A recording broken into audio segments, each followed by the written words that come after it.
So good morning. Thank you for joining Marianne and the professor. And you know, I never say this, but I am so excited to have a very special guest, I've heard that line James before, Marianne. Delingpole. Now, James, does that sound familiar? I think I may have to sue you for plagiarism, Marianne. Yeah. That's right. Um, I've stolen your line, except I did adjust it and say I never say this, but you always say that. And you do sound very sincere with all of your guests. So, James, we're talking to you all the way across the pond in England. mm, And you have been a lifeline to so many people, including me, during those very dark, dreary days when you're waking up and realizing that the earth is really, or humanity is going flat. spiraling down. You have been a lifeline of joy and humor and wittiness. You've been brilliant, so thank you. I'll preface the whole conversation. Well, thank you. I get this a lot from people, and it's very gratifying and flattering. I kind of not sure that I deserve it. I mean, I'm really happy if I have been able to help people. Although what I find slightly sad about what you're saying there is there's a sort of sense that this was a period in the past which we've all got through, and it's all going to be great from now on. You know, you got me over the hump, James, and you and I know, Mary. I mean, I'm teaching grandma to suck eggs here, but you and I know that we are not over the hump. Oh That we no. are just at the beginning. You know, there are going to be many full summits ahead of us if we ever get to see the summit. Yes, so we're happy to have you in our camp to entertain us through this dismal period of time. That's my job. I'm the camp That, entertainer. Yeah. that's right. You're like the court jester. Well, yeah. Well, I was thinking more actually. You know, when they're all stuck in Colditz Castle and they put on a review to entertain the prisoners while some of them escape. So, tell me about your background. I know some of your background, and you've had a rather privileged upbringing, elite private schools. Well, you call them public, elite Yeah. public schools. You've been to Oxford. You're working with the Telegraph. Tell us more about your background. Well, it's funny you call it. I mean, I see by some definitions I do have an elite background. From where I am in the English class system, I'm pretty low down. I mean, I come from a family of Midlands industrialists. We manufactured nuts and bolts. My great grandfather founded the company. Then my grandfather carried on, and then my father sort of lost it. So so I although I had a comfortable middle class upbringing, and I went to a private school, and then I went to Oxford. Um, I wouldn't be considered posh by anyone who understands the meaning of posh. I'm not upper class. I'm maybe at a push upper middle class. Um, but yeah, I did have a weird. I have had a weird Zelig like life in which, for some reason, maybe it was part of God's plan, that at intervals in my life, I found myself in the company of people who would go on to have great significance in the world that we were experiencing, the crazy world we're in today. So, for example, two of my friends at Oxford went on to become prime ministers, David Cameron and Boris Johnson. Um, I was at college. My Oxford college was Christchurch, and I was there with a very jolly girl called Kate Bingham, who went on to become the vaccine czar. You know, she was in charge of the rollout. I hate that word, but I was at school with Chris Whitty, the chief medical officer, who pushed all this craziness, probably at the behest of the of the World Health Organization and the World Economic Forum. Just these figures just sort of cropped up in my life, and yeah, it's weird. It sort of makes sense now. It's almost like I was given this role, to be the boy who points out that the emperor is wearing no clothes. Mhm. And I can do that from the perspective of somebody who's actually seen the court from the inside, Yes. the emperor's court. So how is it going when you go to these posh parties now? How are your former colleagues or schoolmates treating you? Well, it's fine. We don't. We just pretend things are normal. I just try and find. Well, it depends on what kind of mood I'm in. If I'm in a, actually, now I'm always in a troublemaking kind of mood. So I'll always tell people what I think. What I Mhm. think about the jabs, the death jabs as I call them. What I think about the moon landings, whatever, whatever crazy, whatever conspiracy theory, of course, conspiracy fact that I've got in my head at that particular time. Um, in a way, the trickier areas are parties where one is, say I've been invited to people's house for dinner. Um, there, there I'll sort of observe the sort of middle class politesse, if you see what I mean. That Mhm. Mhm. I'll talk about fox hunting, something neutral ground, Yes. or Yes. literature. There are still some normie things that I can talk about safely and pass in society. Yes. Yes. But tell me, because you were writing with the Telegraph, tell me your Yeah, journey to waking up, because you did write a very interesting book on climate change years ago, yeah, Watermelons. yeah. But Mm. but when I first met you a couple of years ago, I would not have called you all that awake. Um, when we conversed, everything seemed to be kind Well, of a that's because you're shock. very crazy. Yeah. Yeah, and I think, to be fair, Marion, I think I probably was awake by the time, perhaps not as awake as extreme as you are, but you're quite an outlier. I mean, you're quite unusual. I'm probably, I would say I've caught up and maybe even overtaken you. I mean, I I'm I I'm a think quick study. you've gone down more rabbit holes than me, but I do love to Yeah, share a new one with you occasionally. yeah, yeah. Oh, Like absolutely. the Hiroshima, that was a recent one for me from a Canadian professor. And when I sent you that, I think that might have been news for both of us, right? It's one of, yeah, and then I listened to the German warfare Mhm. podcast on this, and I realized it's all the thing about the thing you realize about conspiracy theories. I sometimes say this, that before I went down the rabbit hole, when I was a normie, I used to think that, yeah, maybe one of these conspiracy theories is right, because they can't be all wrong. There's no smoke without a fire. Maybe it's the moon landings, or maybe it's 9/11, or maybe it's Kennedy, or, well, I mean, maybe all three Mhm. of those were okay, but the rest obviously are going to be just crazy stuff. That for people who've got bored of 9/11, the moon landings, and Kennedy, and want to move on into weirder terrain, they just made this stuff up. But when you examine all these so-called conspiracy theories, what you realize is that the methodology is the same, and the motivation of the people who behind these conspiracies is the same. And you realize that it becomes very easier with each one you look at to spot the ingredients, the tells, as Mhm. it were. A bit like a bad poker player with his Mhm. tells, and the enemy, the powers that be, the cabal, the predator class, have these tells. Um, and it's essentially the tell of that. It's the sort of arrogance of people who've been using the same methodology over generations to Mhm. deceive the Mhm. masses. It's about deception. It's about bullying. It's about the tricks that they use. Yeah.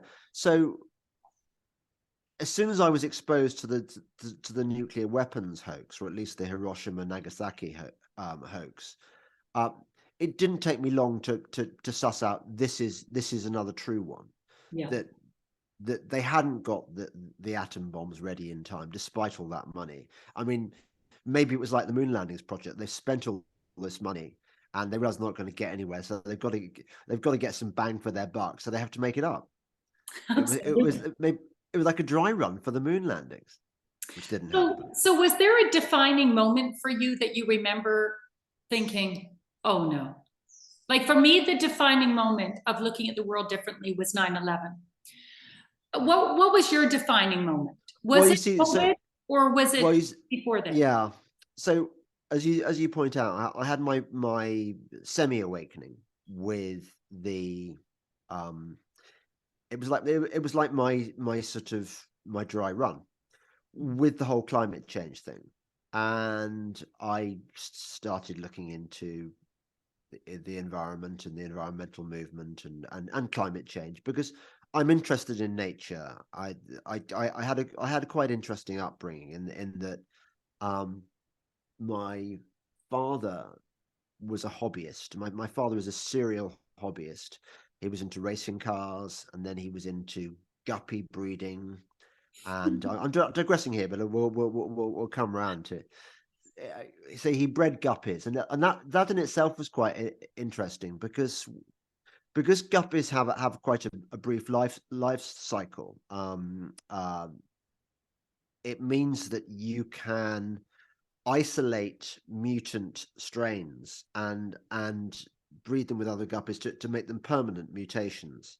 So my father devised new species of new varieties of guppy with different kinds of tails and stuff, and he won prizes all over the world for this. So my father was a sort of genetic modifier, or whatever, genetic engineer, did an Yes. experiment, and then um, by the time I sort of became vocal on the scene, I was a bit small to remember the guppies, but then I said, "Daddy, why don't you? I want a toad, I want a lizard, I want a snake." So his next hobby was collecting reptiles and amphibians, and we'd go around the world to all sorts of exotic locations collecting these rare species. So while my mother was sunbathing by the pool with my younger brother, I'd be going out with my father into the jungle or whatever, looking for tiger chameleons in the Seychelles and stuff. Um, and so we were quite interested in nature. We had quite a sort of naturalist upbringing, a bit like Gerald Durrell, My Family and Other Animals, and so I've always been very interested in the countryside, walks, swimming, at the outdoors. So that's what got me into the whole climate change thing. I thought, well, I care about the planet. I really do. I like animals. Mhm. If I mean even foxes. And I thought if there's a serious problem, I need to know about it. And if it's not a serious problem, if what they're telling us is not true, then I need to know this, and I need to know why it's not true. And if it's not true, I also need to know why are they telling us it is true? Why are they telling us this stuff if it is not true? And that was the beginning of my journey in that book I wrote, Watermelons, about the environmental movement and about climate change, which is bunk, by the way. It's just made up. It's as made up as the pandemic. As I said before, the methodology is the same. They use the same tricks. They lie. And then they repeat the lie, and then they tell the lie in schools. They tell the lie in newspapers over and over and over again until the lies drown out all the truth, and all the money pushes the lies. That's how they operate. They've got money, repetition, bullying. So, having seen all this, and having also seen the Malthusian tendencies which informed the whole climate change movement and the underlying politics that which was all about the New World Order, all about global government. I should have woken up much earlier than I did, but although at the time I went through all the experiences that we awake people do go through, which is that you get bullied by the mainstream, you get marginalized. I mean, I definitely cost myself a lot of work in journalism as a result of my contrary position, which people thought I'd adopted just to be difficult and to go against the science. But it wasn't that. It's just I'm interested in truth. So that was my mini wake up call, and then my big wake up call actually was the stolen presidential election. Mm.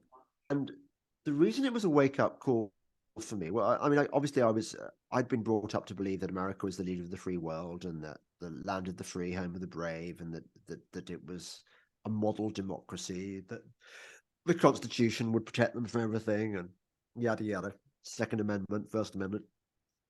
And I realized that this presidential election, what I thought at the time to be the most powerful political job in the world, had been stolen from under the noses of the right, under the nose of the rightful candidate. I mean, a man of whom I was a big fan at the time. I'm not sure I am now. By a senile, incontinent crook in the pay of the Chinese, with a son with a pedo son, probably a pedo himself, who's not popular, who's controlled by vested interests. And I thought, well, that's quite bad. That's quite scandalous. But what's even worse is that none of the checks and balances that I was brought up to believe would save America were operating. Where was the Supreme Court? Where was states' rights? Where was the federal system? Where was the media thing particularly shocked me, because obviously I'm a journalist myself, and I used to think that I used to believe that what journalists do was speak truth to power and hold arbitrary authority to account and act in the interests of their readership, of their viewers or whatever. And I looked around and I saw all those people, all those journalists that I'd admired, the columnists particularly, the sort of the outspoken commentators and stuff, people who I thought were going to be alongside me in the trenches, in the neighboring foxhole, holding the line, and they were nowhere. They were denying the existence of this. They were denying that the election had been stolen. Yeah, President Biden, he won fair and square. What are you talking about? Trump lost because he was unpopular. And so I could see people that I thought were truth tellers like me, and who were brave like me, and they were none of those things. They were part of this mendacious system of, it was a real shock for me. It actually sent me a bit mad for a time, and I started looking around. I think we all go through this. So when you realize that the world is not as it's been sold to you, it's like losing your footing for a while. Yeah. And you gradually pick yourself up, but the world never looks the same again. You cannot go back knowing, you cannot unknow what you know. So that was the beginning of it. So by the time that the whole brazenness with COVID came out, I was in a COVID like it's a thing, the fake pandemic. When that started, I was in quite a good position to. I thought I believed it for a while. I thought there was a serious virus going around, and that we might die if we're unlucky. But I was onto it fairly quickly.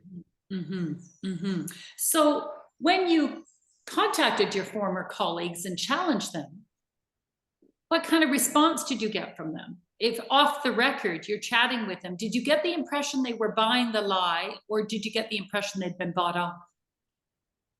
I love this idea you have, Marianne, that I was on the phone ringing up Douglas Murray or whatever, saying, Douglas, you seem not to have understood that this is a fake. No, I think I intuited fairly early on that these people would not have been interested in getting a call from me explaining what was happening, because I think they knew. So it wasn't like you called up Boris Johnson or David Cameron and said, what no, what are you? No, I think you've got this weird notion about how things work. The fact that I knew these guys at Oxford doesn't mean to say that I had access to their private. But when people reach that level of power, or not that it is really power, but but illusory power, they get protected by bodyguard of flat catchers, and no one wants you to get their phone number. And anyway, they're not the same people. They've been got at. Yeah. They're not. It's like Invasion of the Body Snatchers. So it would be it would be like talking to Donald Sutherland in Invasion of the Body Snatchers after he's become one of the pod people. What's the point? Maybe I'm an idealist, but I went after people that I knew from my days in Oxford. I contacted Jeffrey Sachs. I said, Jeffrey Sachs, what are you doing? What's up? And I contacted some of the other professors from Oxford through my husband's department and challenged them and got nowhere. But I did go for it because I felt I've got to say something. So I reached out to the highest people that I knew with the most clout and influence, hoping to have a good conversation with them. But it wasn't successful. But I tried. No, well, I don't. You say that. You say that. I think. Am I not right in thinking that Jeffrey Sachs has been okay recently? He has. I'm wondering if I've been back and forth with him, and I do wonder if his conscience is beginning to catch up with him. You could have planted the seeds. It amazes me that any of these people have consciences, because it seems I've come to the view that almost all people of prominence are actually there precisely because they were already corrupt a long way back, and that they were perhaps selected for these roles a long way back. I mean, Justin Trudeau, for example, President Bieber, as I call him, he would have been, I mean, had his elder brother not died, been killed, been sacrificed, I don't know what the deal was, but he might not have done. But from the moment his brother was dead, it was he as a Castro, from the Castro bloodline, was destined to be parachuted into this role. I don't know about Sachs's background, but most of these people, they're well, actors. Jeffrey Sachs is at Columbia, which is the epicenter of the SDGs, and has kind of a dark history. But he's the one that introduced me to the World Economic Forum. So when I was challenging him about COVID, I pushed pretty hard, and then I started on the climate issue. Now, I haven't heard him speak up on the climate issue yet, but he has been quite outspoken about the origins of the virus. And when he started to speak out on it, I contacted him and I said, bravo. And he said, yeah, but wait, he was getting a lot of heat. So, wait. No, Marianne, if he's talking about the origins of the virus, then that is not good. He was talking about, it looks like it's come out of Wuhan, and that's the problem. Yeah. If he's doing that, then he's playing the enemy's game, because that is the current talking point. That is I thought he was better than that. If he's playing the Joe Rogan, etc., gatekeeper role, the current position is, oh yeah, it came out of the lab. Biological experiment gone wrong. This is where the US government is right now, for goodness sake. It's like, we must have reparations from China for their biosecurity. You don't believe that, do you? That's like a normie position. Well, the latest talking point for him has been Russia, the way that NATO has been kind of prodding and poking the bear with Russia. Well, that's good. And that was good. That was good. But good. He got a lot of heat for that. But of course, because the deep state is hot for war with Russia and China. So the one normie that you seem to spend a lot of time with is Toby. I don't. You do a weekly show with him, right?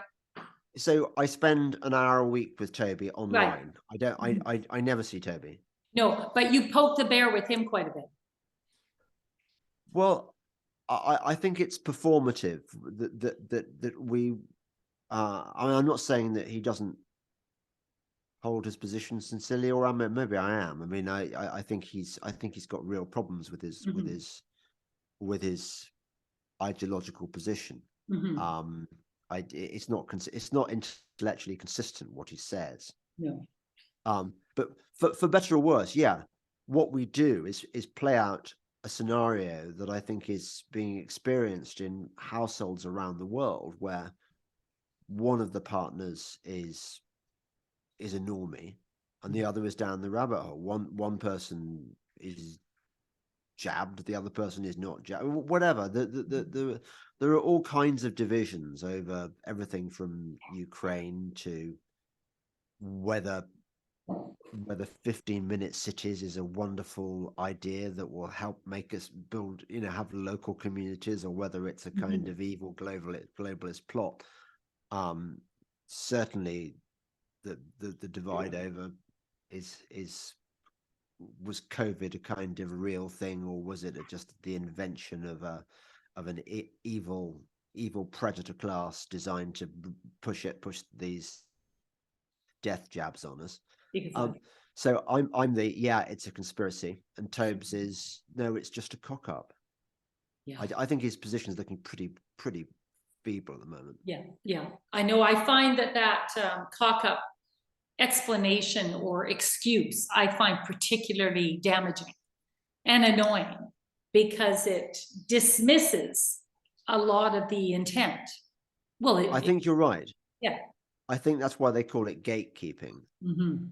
He is playing the gatekeeper role, whether wittingly or not. And what gatekeepers do is they decide what you are allowed to think and what is impermissible. Yes. And that's very worrying. If people take him seriously, if people go and look to Toby Young for moral guidance, then I think that we are all in deep trouble. And I don't just mean Toby, by the way. I mean all the gatekeepers. Mm-hmm. Jordan Peterson. I mean, he's a menace. Joe Rogan. He's vanilla. He's not there to really. Some of these people that you're referring to, I still hold some hope. I met Jordan Peterson in Oxford.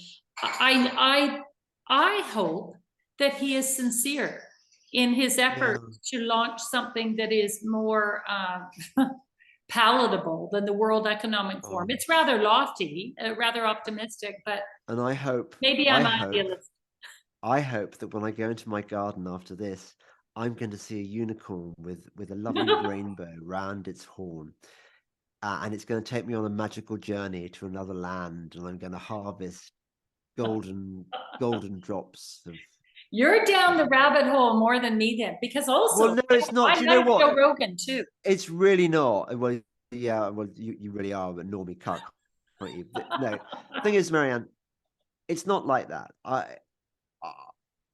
I don't take these positions unless I've done a bit of looking into them, bit of research. I too wanted to believe that Jordan Peterson was okay and he was going to guide us out of this mess, but he ain't. He's very much part of the problem, and actually, it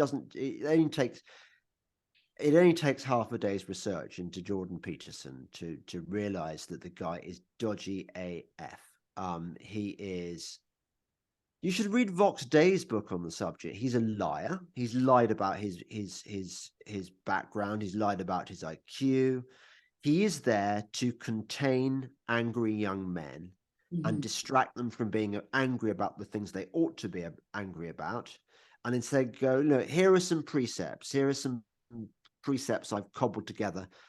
Tidy your room, sit up straight. And everyone goes, oh, he's the man. He's telling young men how to repair their lives. And yeah, sure, he's given them a sort of a certain degree of self-worth and purpose, but it's the wrong purpose. These men should be angry about what's going on, because these young men are the fighting men we're going to need when it all kicks off. Yes. Why do you think Jordan Peterson is there? He's precisely there to emasculate our defense. Now, I thought he's all for saying to men, put on your big boots. No, and he's so not. He really is not.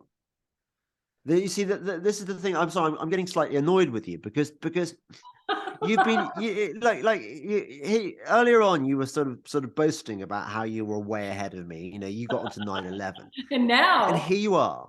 Here you are, bigging up a guy who was there to trap us. mhm. It's not funny the guy is dangerous. Well, you better He send is. me some good material on Jordan Peterson. And We'll it's start not off that with I, Voxday's book. yeah, okay. I'll make a note of that, and I better read it And ASAP. I did an essay on this anyway, called "Put Mhm. Not Your Faith in Put Not Your Trust in Jordan Peterson" on Substack, and I just barely touched the surface. The guy is, look, apart from anything else, I think one of the things that's really suffered, one of the things that the enemy does all the time, is lie. That's Mhm.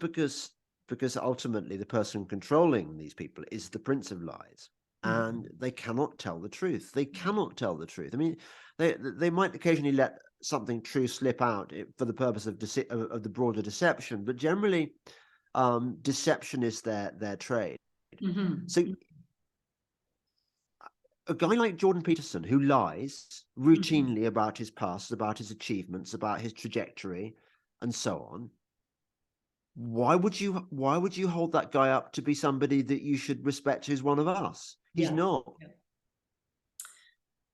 Well, I've got some reading to do. I'll read your Yeah, Substack or yeah. paper, and I'll have a look at that book. So who do you really respect? Who is in the battle with us that you are 100% convinced is That's a, with that's a us? that's a really good question.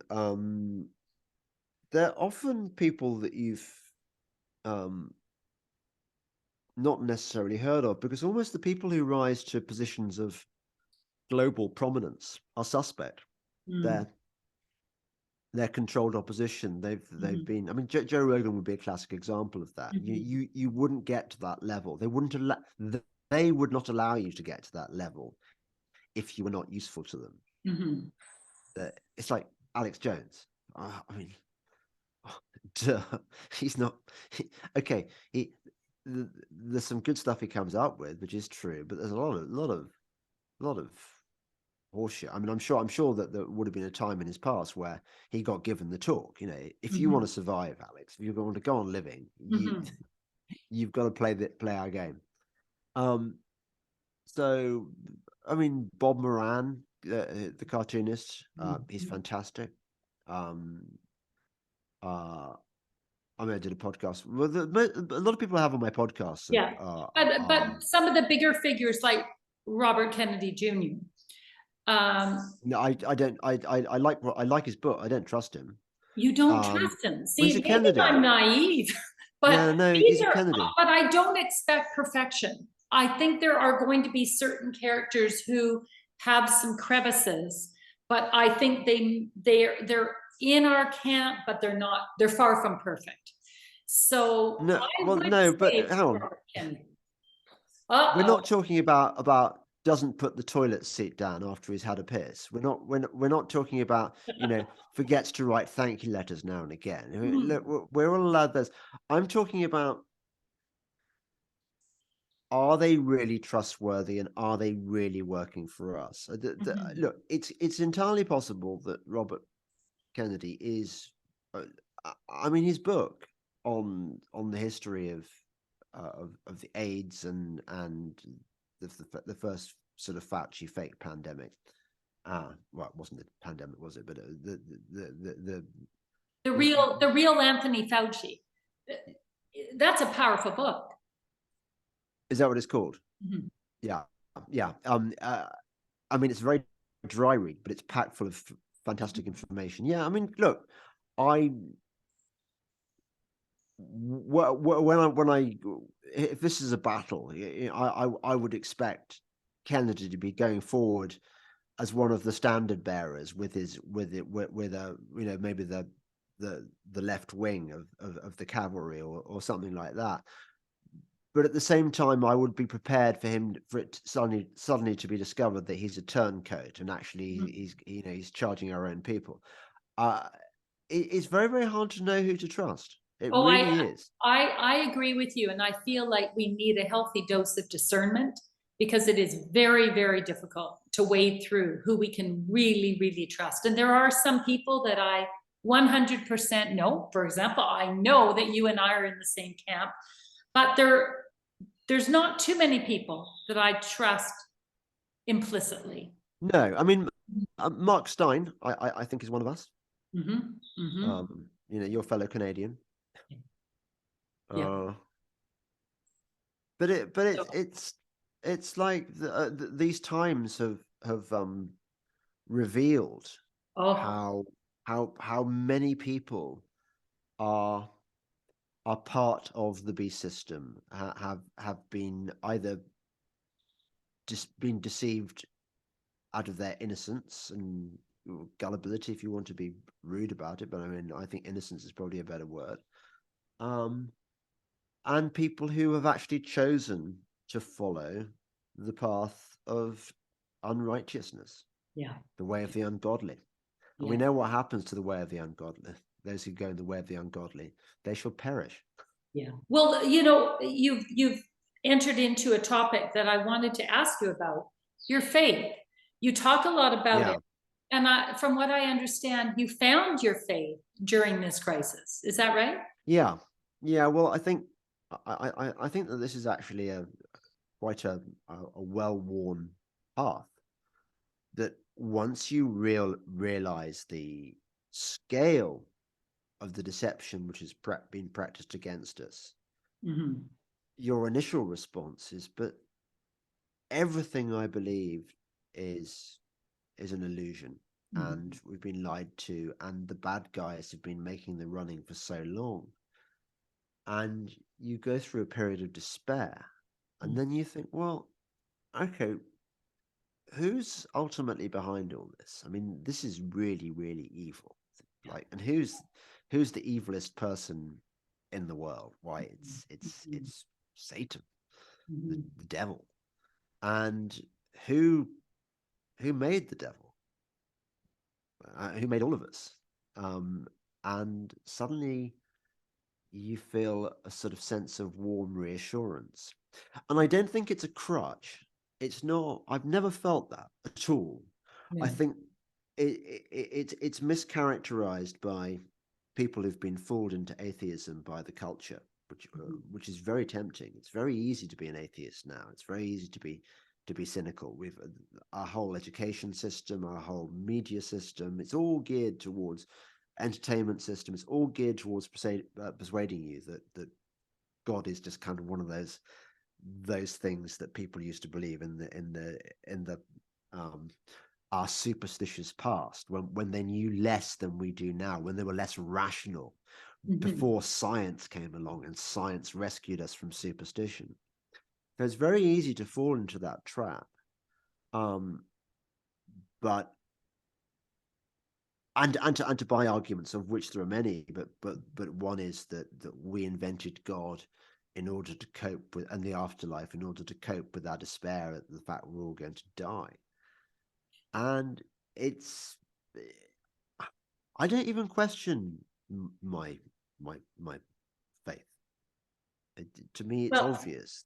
I think that your experience, though, of your faith coming alive during this chapter is a lot of people's experience. I look at, Edward Dowd talks about it. There's so many different people who say, I found God during this, this chapter. And it's beautiful in a lot of ways, because I think the dark and the light are becoming more obvious. And so it does make sense. I think you're right. I think that we are living in times where the forces of darkness are showing their colors. Yeah. I mean, look at the Balenciaga adverts. Here's a fashion house, essentially advertising pedophilia and Satanism. I mean, basically. Yeah, basically. And here are all these fashionistas going, yeah, this is kind of cool. It's kind of edgy, isn't it? And some of us are thinking, well, actually, no, it's really not edgy and cool and no, it's transgressive. It's actually worse than that. This is evil. It's so evil. It is so evil. And No, and you've got all the pop videos that pop music has become much more overt in its promotion of Satanism and stuff. You've got like Sam Smith and dressing up as the devil, and you've got all those videos by Rihanna or whatever.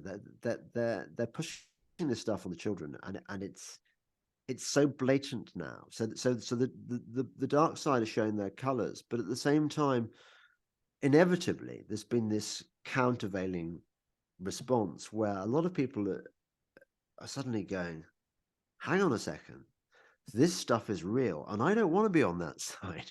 I want to be with the good guys. I want to be with the God side. yeah. And I don't blame them. I don't understand how you can be, because I keep saying this because I think it matters, but God is truth and God is beauty, and we are naturally drawn towards truth and beauty. We know that bad stuff is bad. We don't need. I mean, it helps that our parents and our teachers occasionally indicate this to us, but we know instinctively what evil looks like, and we're drawn towards the light. And a lot of people are sharing this experience, and it's great. Yeah, no, I think so. When you chit chat with your brother Dick, I always find those conversations very entertaining. He has a solid faith. Tell me more about your family, because I often think, oh, your family gatherings must be delightful. Is your whole family on the same page? You know, your parents, your siblings? No, I mean I don't want to go into too many specifics. I mean, there are divisions, but we do all, we have arguments and stuff. We're constantly taking the piss. Yeah. We're a large family, but we all fundamentally love each other. And I don't know, I was talking to Dick about this the other day, and I was saying, isn't it weird that we've all we've found our faith at the same time? And he said, yeah, I think God loves Delingpoles. It's just like, I mean, you've got the 13 satanic bloodlines, and I suspect that we don't have any of their blood coursing through our veins. So it's very weird. I feel like we were almost called to fight in this battle. We've been called up by God. How big is your family? You've got Dick. How many siblings do you have?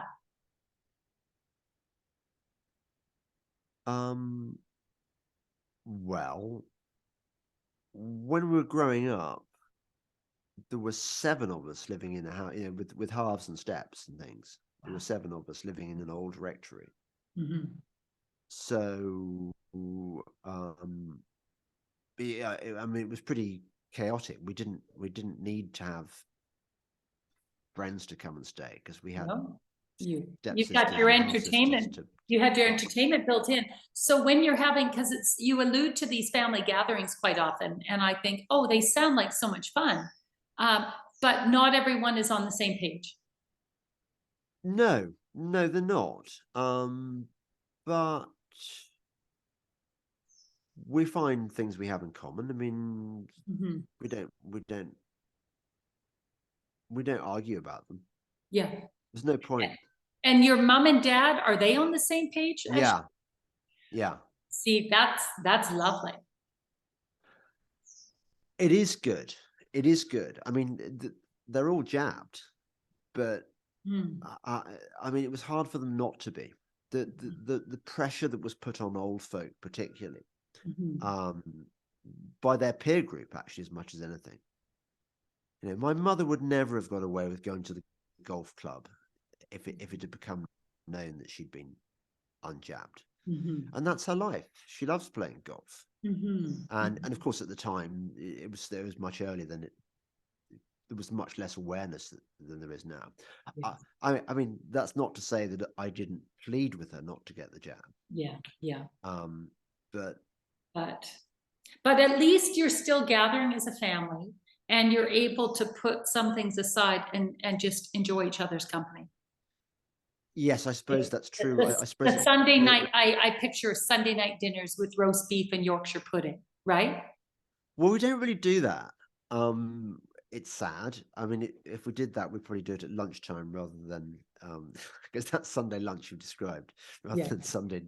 We don't do dinner. I think there's not a tradition of Sunday dinner, but yeah. I mean, actually, we used to do it when I was young, Mhm. but then that was the 1970s, Yeah. and England was a much more English country in those days. Yes, yes. So I have to ask you, what keeps you awake at night? What are the big issues in your mind that just really rattle you or worry you? Um, I suppose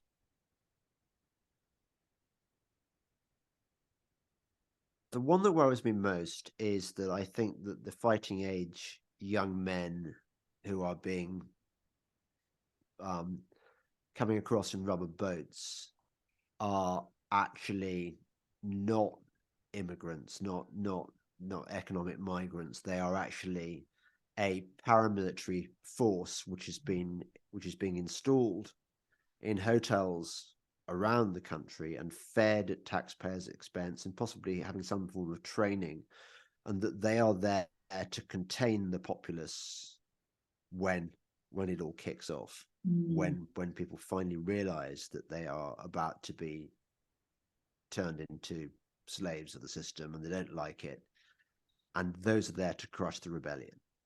That's what worries me. Because there's not really any other logical explanation as to why this is going on. Why are they not being deported? This is obviously part of a plan. yeah. That's the reports that I've heard, it's very concerning. A lot of hotel owners were asked to have their premises used for this purpose, and there were some that said no. But the vast majority of them have said yes, and it's very alarming. Well, it's alarming, and the fact that it is being so little discussed, Yeah, and that it those voices that do raise it are very quickly dismissed as being out there yeah. crazes. Well, I'm not noticing that in Canada, but I am noticing it in places like Holland. They're doing the same. So Mm. are you hearing this across Europe, or do you think that the UK is unique?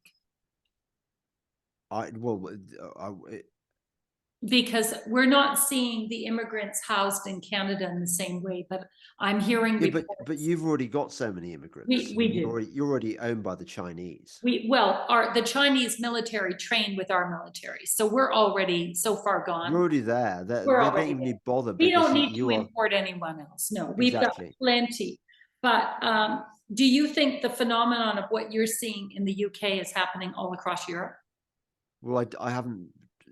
I mean, if I'm going to go to Europe, I'm going to be going to Venice to look at paintings. I'm not going to be going on sort of fact finding tours Yes. Well, I to have see a what the state of friend. I have a immigration is. friend who owns a cruise ship in Amsterdam, and it Yeah, houses 3,000 people. And he said it is entirely the government is paying him. It's a luxurious liner, and the government is paying him to house refugees, all men. Why? yeah, yeah. Yeah. Why? It's So the why. exactly. Nobody Yeah. can answer. No. So this is definitely happening across Europe, but I find that very alarming as well, because you have your enemies right under your nose, but very quietly establishing a foothold. Yeah, yeah. Yeah, But these people, the people behind this are evil beyond measure. yeah, yeah. So I'm going to jump back to a topic we were talking about, faith.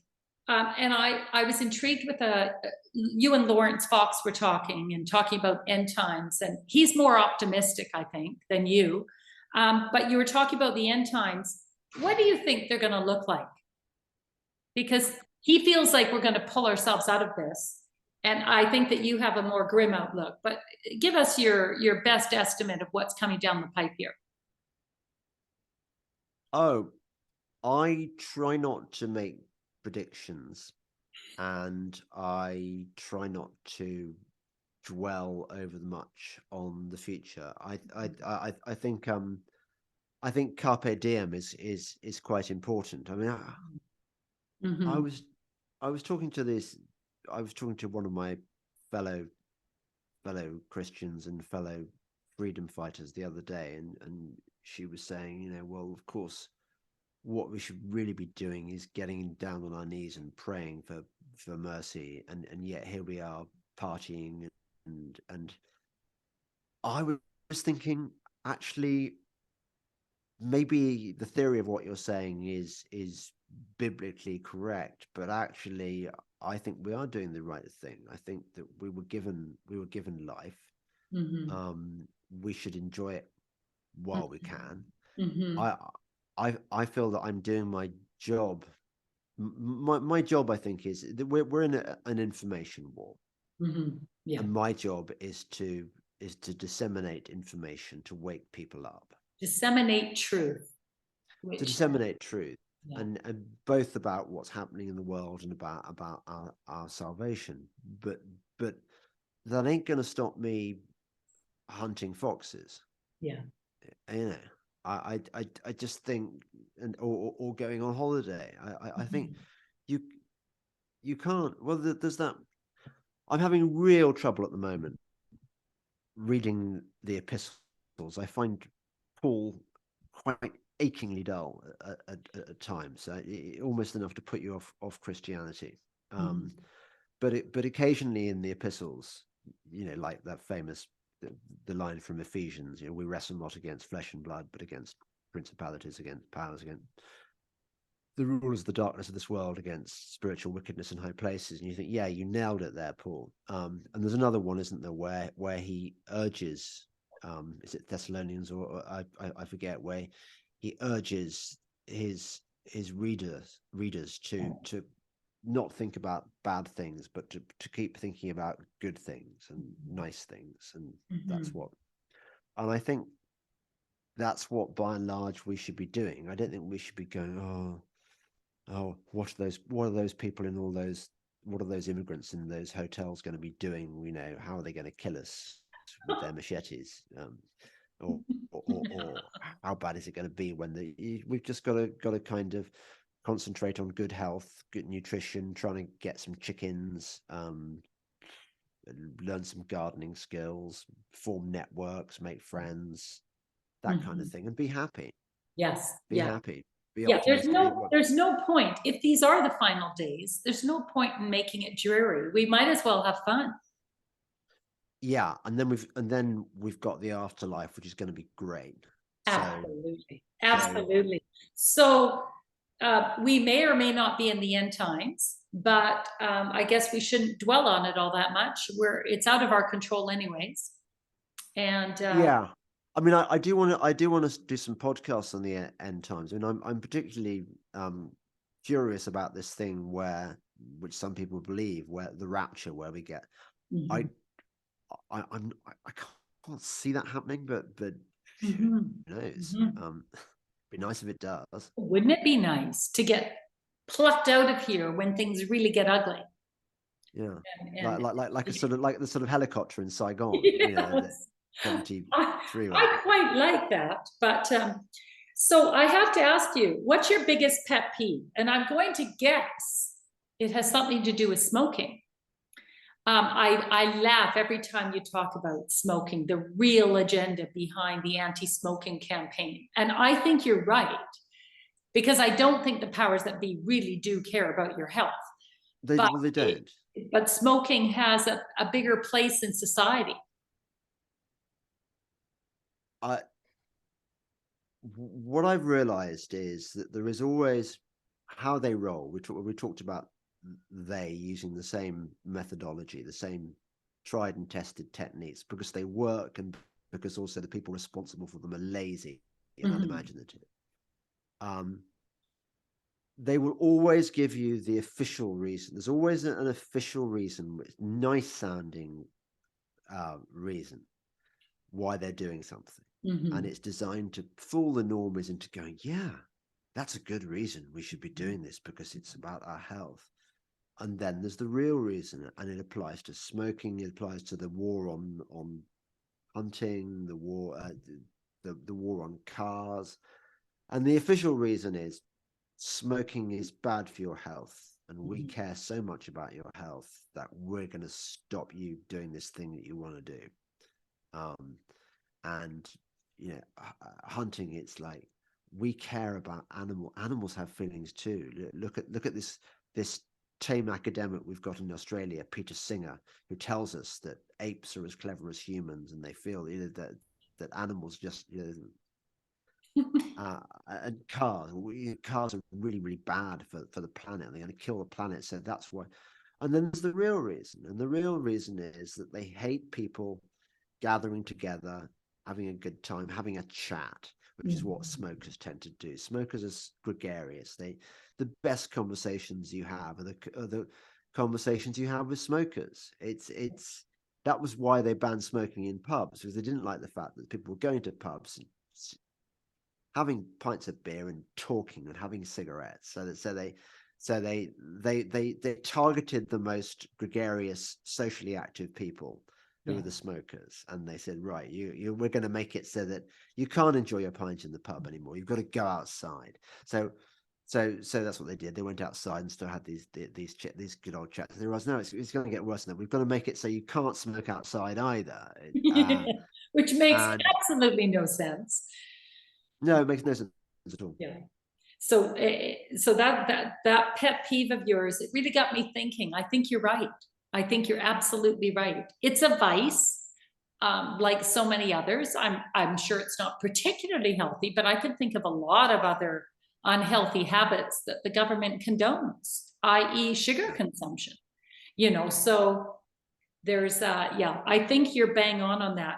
So quickly about the pubs, are you back in the pubs hanging around? I mean, the pub life in England is absolutely marvelous.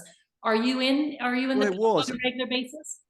Do you know, funnily enough, the last two occasions I've been in a pub have both been before or after fox hunts.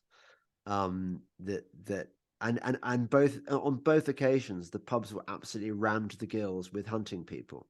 And it was great. It was like the England of 150 years ago, and people of all classes and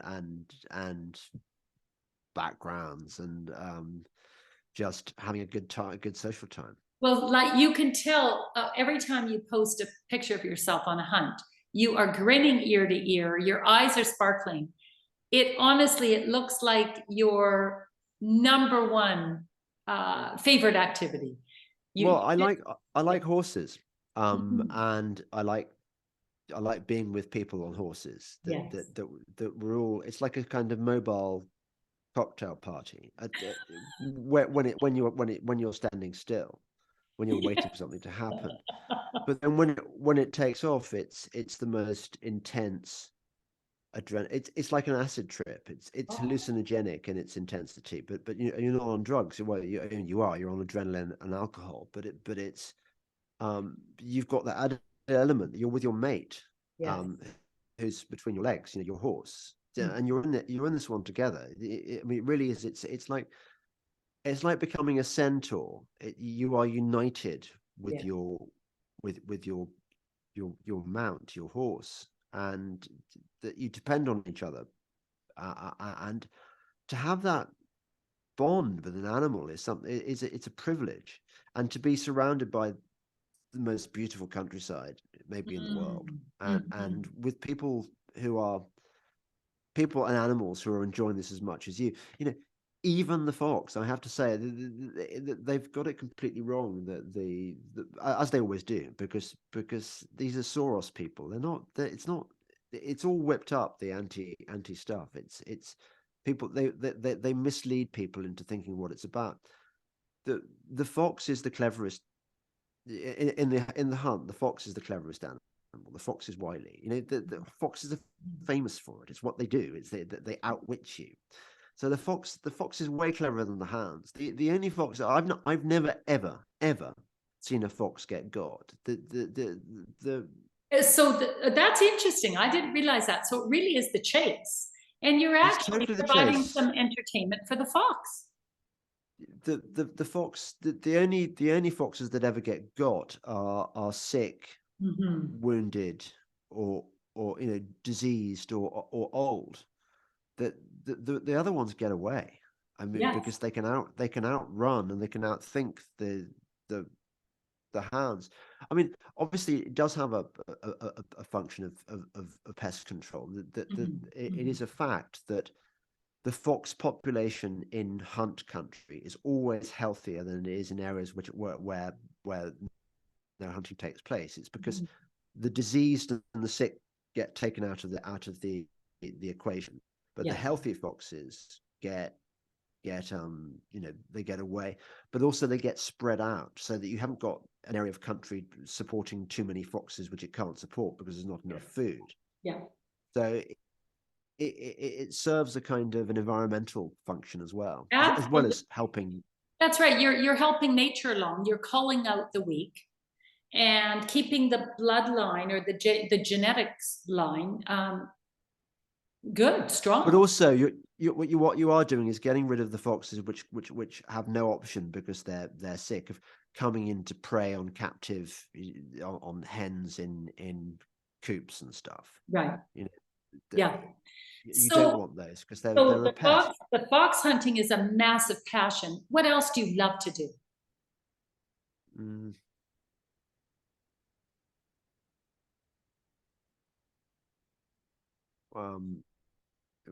Hunt some more. And read. I was going to ask you, because you sound like an avid reader. Are there any books that you think everyone must read? Yes, everyone should read The Russians. The Russians are the best writers. You should read. Everyone should read War and Peace. I haven't read Anna Karenina, but I'm sure you should. So everyone should read Tolstoy. Okay. Everyone should read Dostoevsky. Everyone should read Turgenev and Gogol, and they're good. They're really, really good. They're probably as good as it gets. Yeah.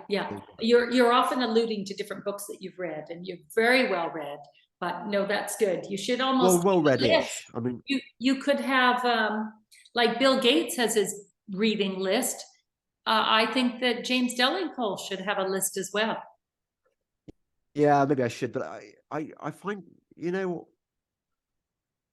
I find that when you sort of bring up books in chat groups and stuff, you end up with people's shitty recommendations. I love Birdsong by Sebastian Faulks because it really captured the horror of the trenches and whatever, or they'll ring some. But James, you have your list. It's only James. Yeah. As long as nobody else is. No other input from any. If you haven't read it, if you don't endorse it, but it gets. That's true. I don't want other people's shitty book recommendations. Oh, no. I mean, like I do have views. I did spend 3 years studying, reading the entirety of English literature at Oxford. So yeah. Yeah. So I'm not saying my taste is perfect, but it's pretty assured. Yeah. So on a completely different note, is the UK waking up? Because my sense is you guys are waking up much more than we are in Canada. What's going on in the UK? Is there a massive? Well, you set the bar pretty low there, haven't you?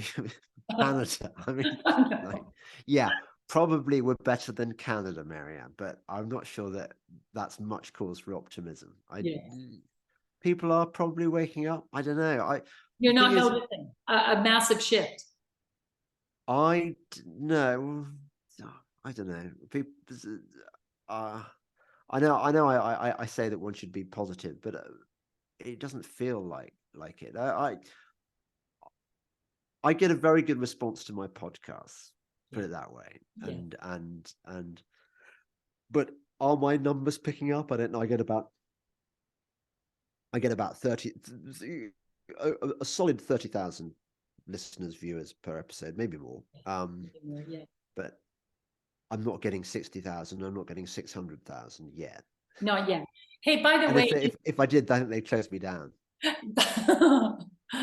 Yes, that's right. You're becoming dangerous. You mentioned interviewing someone and it kind of mysterious. You said, I haven't posted it yet because you're a little bit worried. Tell us more. Oh well, no, because I won't because I it's a sore point, and I don't want to keep banging on about it. No, I mean, look, I do loads of good podcasts, and eventually I'll probably release it, but not yet. Okay, it's got to be good. My sense is it's someone that is talking about the dark side. Yeah, about stuff that's so frightening and evil that it gives me the creeps, and yeah, that's partly why I haven't released it yet. It's Yeah. so horrible. Well, you know what was a very interesting interview was the fellow, I don't know if he's a psychiatrist that works with people who are really crazy. Yeah, Jerry Marzinski. Yeah, and people who are possessed. And one fact that really resonated with me and stuck with me is that if they're seeing something, a dark spirit, they all point to the same place in the room. They're all seeing the same darkness, you know, the same spirit, which validates that this is not in their head, that they are, Yeah, you know, there's something there that they can see and we can't. well, yeah, And I thought that was quite chilling, because if you put these crazies together, they're all looking at the same thing. That's very chilling. yeah, it's chilling if you didn't know.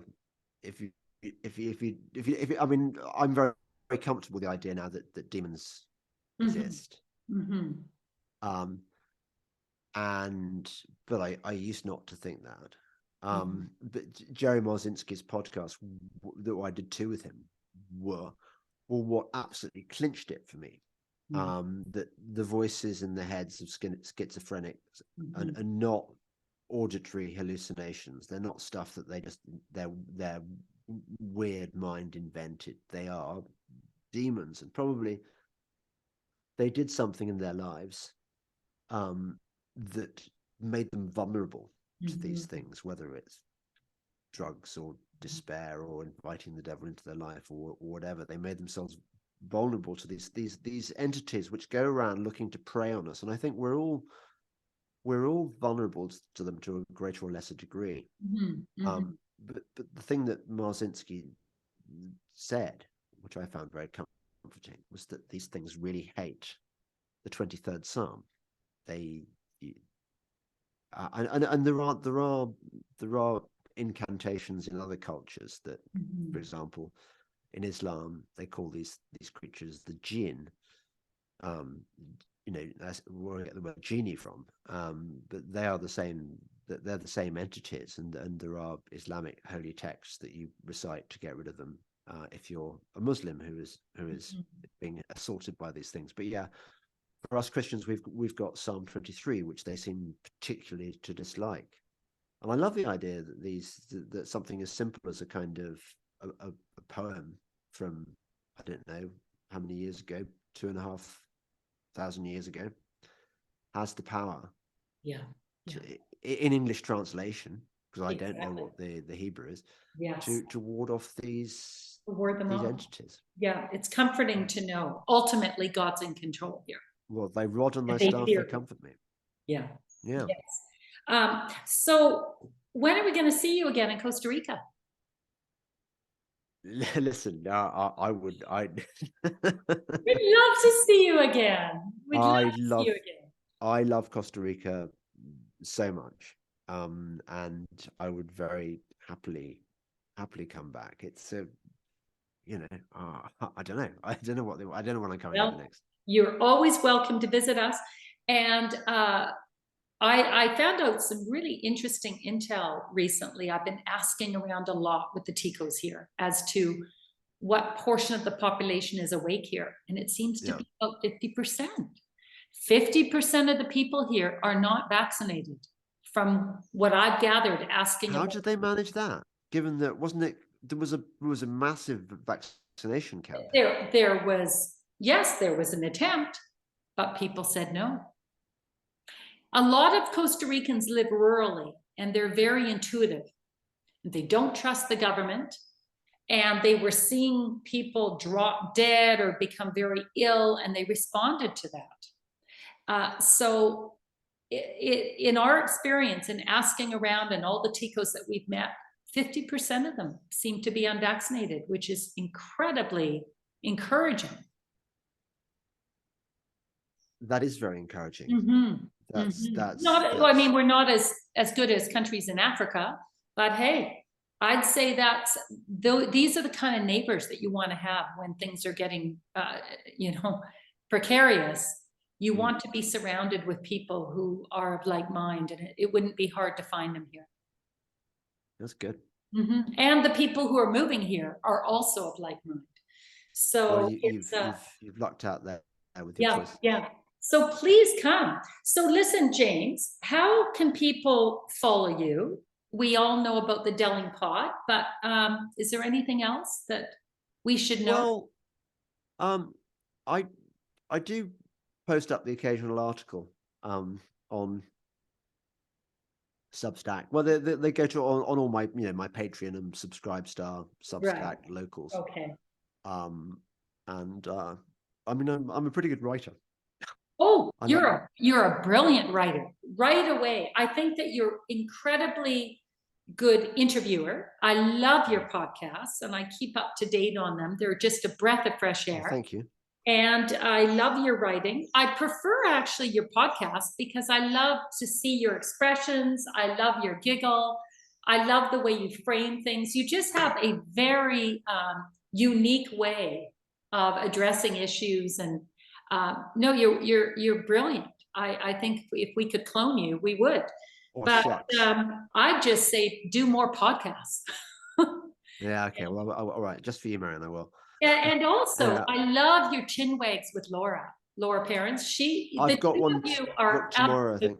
It's delightful. You banter back and forth, and you interrupt each other, and it's just a good laugh, really a good laugh. So you know what, and supporting you, I like the fact that you ask people, you kind of plead with them, please support me. I think that that's authentic. Do you know what? I totally. I'm very English, actually. We don't feel we hate talking about money. English people. If I were in America, I would be making I would make 10 times more money, because A, I'd be better at asking, and B, Americans particularly, I think, and Canadians maybe as well. North Americans much more used to the idea that people should be paid for stuff, and are used to the idea of charity and donating stuff. It's that in England it's like he's a grifter. Why should I pay him? No, I quite honestly, just for talking. I love it. I love your very genuine sort of, this is how I make my living. Please support me. Yeah. I'm not wild about your new ads that you're doing, because I don't want to have to listen to that. I'm chomping at the bit to hear who your guest is, and then I have to hear you flog something. I would say ask more often for money. Just say, please, please. Yeah, but I find, I know what you mean, but actually I quite like the products that I'm plugging. I mean, I'd want to get hunter and gather stuff, and I think if you're going to get a 10% discount, then why not? I think I probably shouldn't sell them too cheaply, because actually, I mean, I won't be indiscreet, but yeah. I don't know. I'd sooner see you ask for money. Okay. Be marketing something, because your audience is international. So a lot of these services are not international. Okay, I'm with you, but it's, I'll explain it to you in language I can understand. You can understand. Those ads pay for the cost of my production team, or at least some of it. And actually, I resent my income. Quite a chunk of it goes into paying for the organization and getting the stuff put up and things like that. Yeah. And I think by having those ads, what it means is that I get to keep the donations. So Okay. Okay. Well, then whatever works for you. Just do more podcasts. We love to hear you. And I should let you go, but are you going hunting tomorrow? no, No. I'm not. I'm completely knackered. The last trip, I was already, I pulled my, I tore my adductor muscle on the previous hunt, and so in order to get through this hunt, I had to dose myself up on kind of alcohol and painkillers, and I had a great day, but I ended up with a nasty cold, and so no, I'm not hunting again until I'm recovered. Anyway, the season's almost over. Oh dear. Oh dear. And then what do you do for fun Yeah. when the hunting season's over? Well, then I suppose you start getting the nice weather, and so you can start going swimming and walks, and Yes. enjoying nature in different ways. Yes. Yes. Well, James, what a delight to chat with you. Thank you so much for your time. Thanks, Marianne, and I And hope to see you soon in and Costa Rica. I'd love to see you soon. You and your wife, your sons. You're Yeah, all yeah. Good. Thank yeah. you. All right. Take care. Thank you. Great. Bye bye.